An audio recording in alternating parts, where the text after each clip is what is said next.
জাতীয় ভোক্তা অধিকার সংরক্ষণ অধিদপ্তর এবং নিরাপদ খাদ্য কর্তৃপক্ষ সিলেট কর্তৃক আমরা আমাদের সাথে tourist police, Jaflong tourist police এবং আনসার এবং এখানে যে ব্যবসায়ী সমিতি, হ্যাঁ, আমরা এখানে অভিযান চালিয়েছি। আমাদের কাছে তথ্য ছিল, আমরা কিন্তু কিছুদিন আগেও এসেছিলাম, এসে আমরা অ্যাওয়ার করে গেছি তাদেরকে যে এখানে নকল পণ্য আপনারা বিক্রি করবেন না, এটা তাদেরকে অ্যাওয়ার করে গেছি।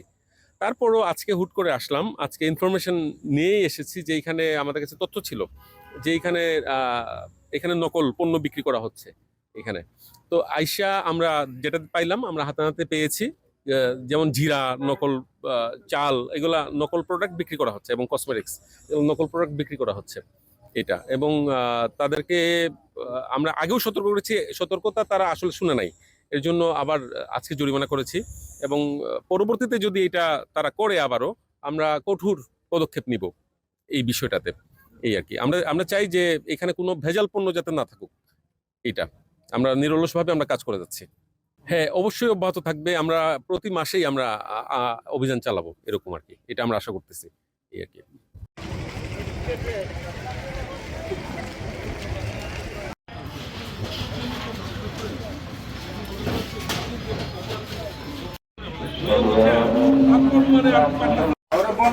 দোকানে 4 দিন টাইম আছে, একটা সমস্যা ভাঙতে হবে।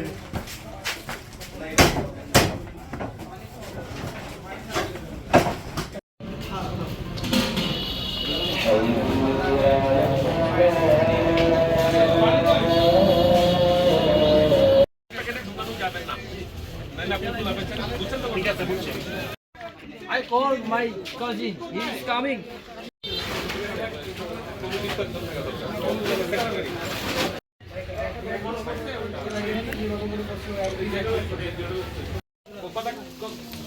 আপনি যে বিক্রি করছেন আপনার, আমি এগুলো কি করে গেছিলাম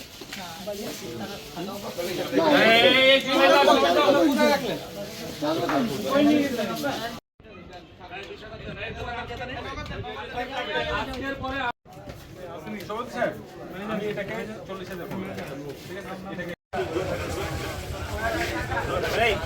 মিডিয়াম লোক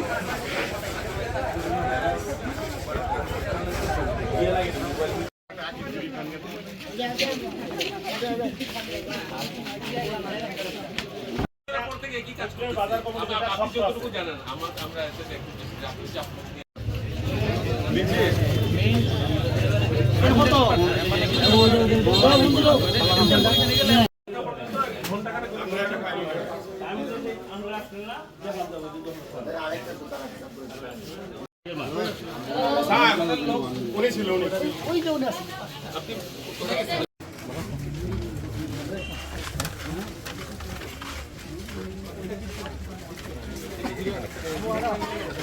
নাম্বার তো আছে, এটা কার নাম্বার? মোবাইল